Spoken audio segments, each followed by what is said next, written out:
놓치면 후회하는 2026 농업인 혜택. 오늘 빠르게 정리해 드리겠습니다. 올해 농식품부 예산이 사상 최초로 20조를 넘어섰다고 하죠.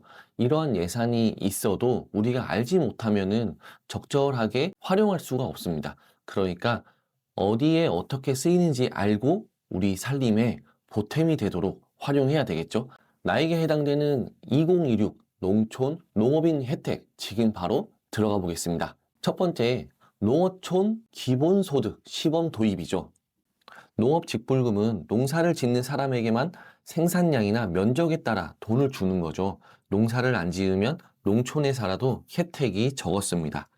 그런데 농사를 짓든 안 짓든 지정된 인구 감소 지역 이 10개 군에 거주만 해도 월 15만 원을 지역사랑 상품권으로 준다고 하죠. 대상 지역은 연천, 정선을 포함해서 총 10개 군인데요. 이거는 농촌 소멸을 막기 위해 살기만 해도 돈을 주는 파격적인 복지 실험이라고 생각하고 있습니다.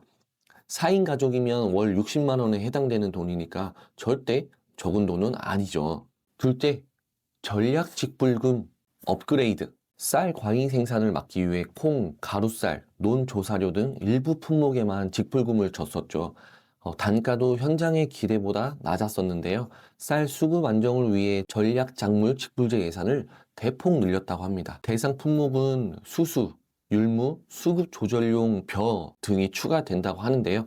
또한 옥수수, 깨, 하계 조사료 같은 인기 작물의 지급 단가를 인상해서 농민들이 쌀 대신 다른 작물을 선택할 요인을 확실히 높였다라는 의견들이 있습니다. 세 번째, 햇빛 소득마을 운영입니다. 외지 업체가 농촌 땅을 사서 태양광판을 깔고 수익을 독식해 주민과 갈등이 잦았어요.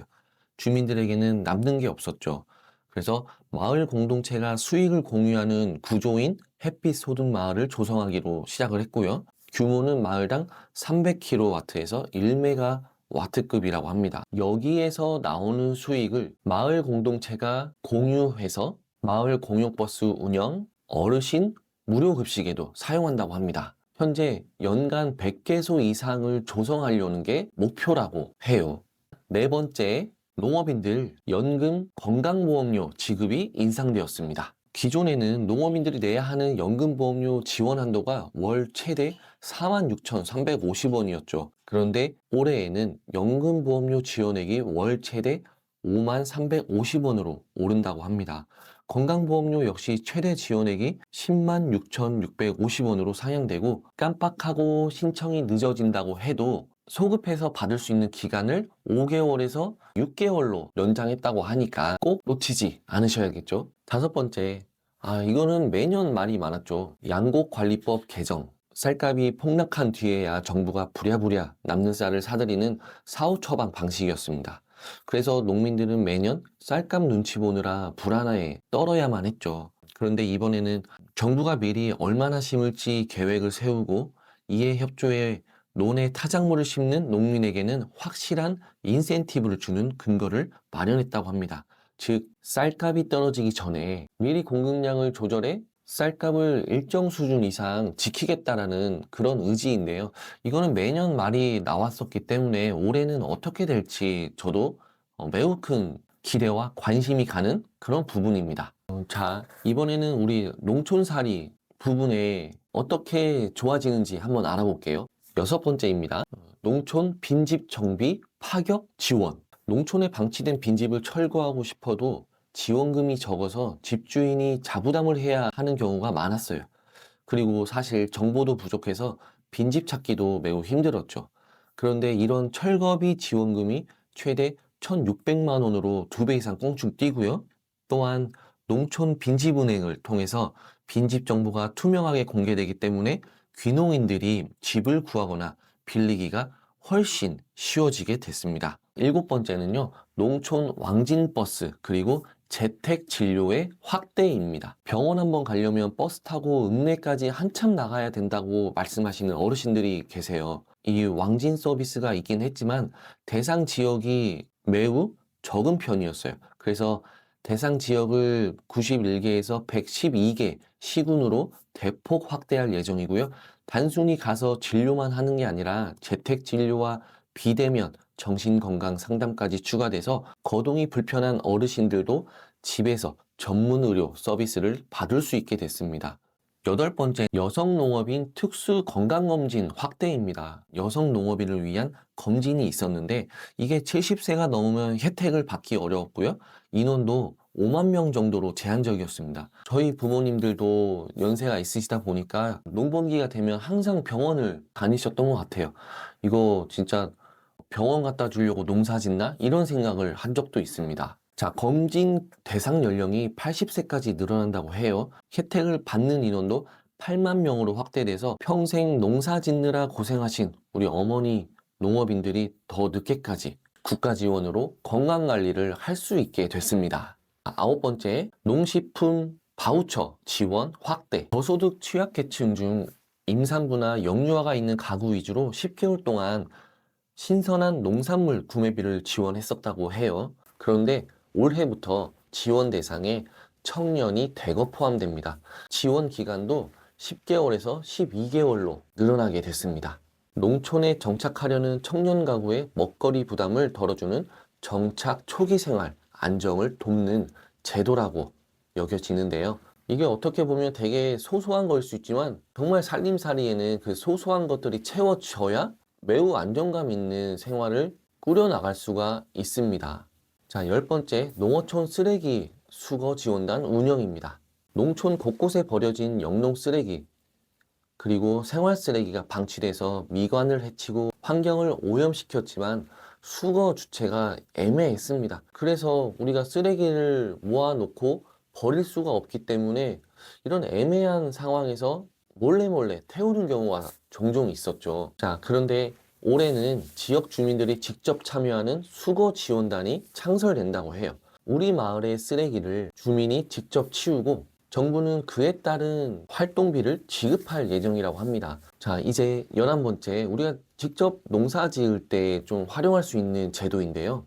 외국인 계절 근로자 보증보험 의무화입니다. 외국인 일손을 쓸 때 사고가 나거나 임금 문제로 갈등이 생기면 농가주가 모든 책임을 지거나 복잡한 상황에 휘말리는 경우가 많았어요. 고용주도 그리고 근로자도 늘 불안했습니다. 사실 우리 농촌이 외국인 근로자 없으면 절대 돌아갈 수가 없죠. 외국인 계절 근로자를 고용할 때 농업인 안전보험과 임금 체불 보증보험 이 가입이 의무화된다고 해요. 혹시 모를 사고나 분쟁에 대비해서 나라에서 보험이라는 안전장치를 확실하게 채워준 건데요. 외국인 근로자들한테 안심하고 일을 맡길 수 있는 그런 시대가 되었으면 좋겠습니다. 과연 우리 농장에 적용을 할 수 있을지 올해 한번 지켜봐야 될 제도이지 않을까 이렇게 생각을 하고 있습니다. 자, 12번째, 보험료 할증 완화입니다.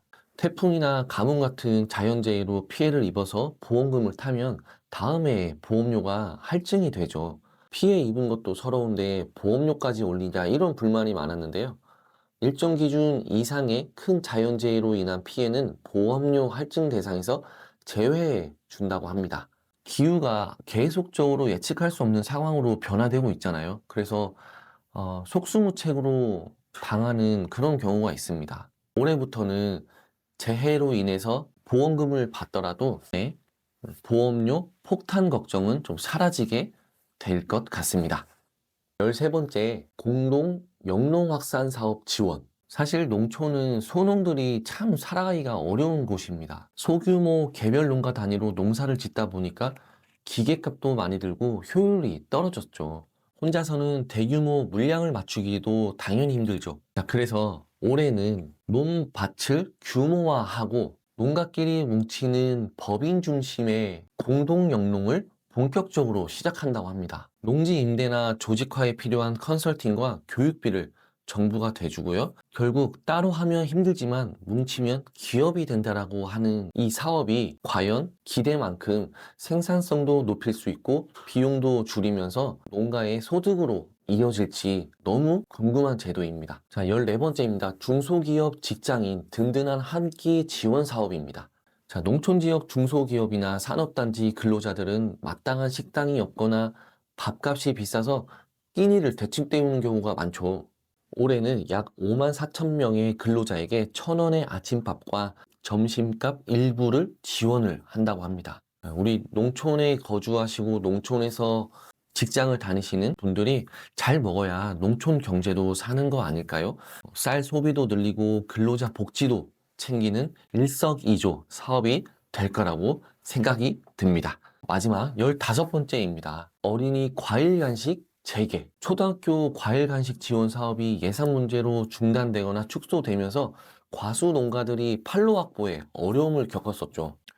자, 전국 늘봄학교 1, 2학년 대상에게 주 1회 국산 과일을 간식으로 제공한다고 합니다. 과수 농가는 안정적인 판로가 생겨서 좋고 아이들은 건강한 국산 과일을 먹어서 상생할 수 있는 거죠. 농촌과 도시의 아이들이 함께 웃을 수 있는 그런 시대가 되었으면 좋겠습니다. 이외에도 우리 스마트팜 관련된 정책도 큰 변화가 있어요. 스마트팜 농업산업 육성 법적 기반 마련이 있고요. 그리고 스마트 수출 전문단지 구축, 그리고 K푸드 넥스트 프로젝트, 미식벨트 조성, 국가식품 클러스터 규제 혁신, 푸드테크 규제 개선 창구 일원화, 이러한 여러 가지의 제도들이 2026년 농촌과 농업인들에게 주어질 예정인데요. 자, 오늘은 놓치면 후회하는 2026년 농촌 농업인 혜택 15가지에 대해 말씀드렸는데요. 이 영상이 도움이 되셨다면 구독과 좋아요 부탁드리겠고요. 제가 정리한 내용은 고정 댓글에 링크로 남겨놓겠습니다. 필요하신 분들은 한 번 더 찾아보시길 바라겠고요. 끝까지 시청해 주셔서 감사합니다. 오늘도 좋은 하루 되시고요. 나에게 해당되는 사업이나 혜택이 어떤 거가 있는지 꼭 확인해 보시는 시간을 가져보시길 바라겠습니다.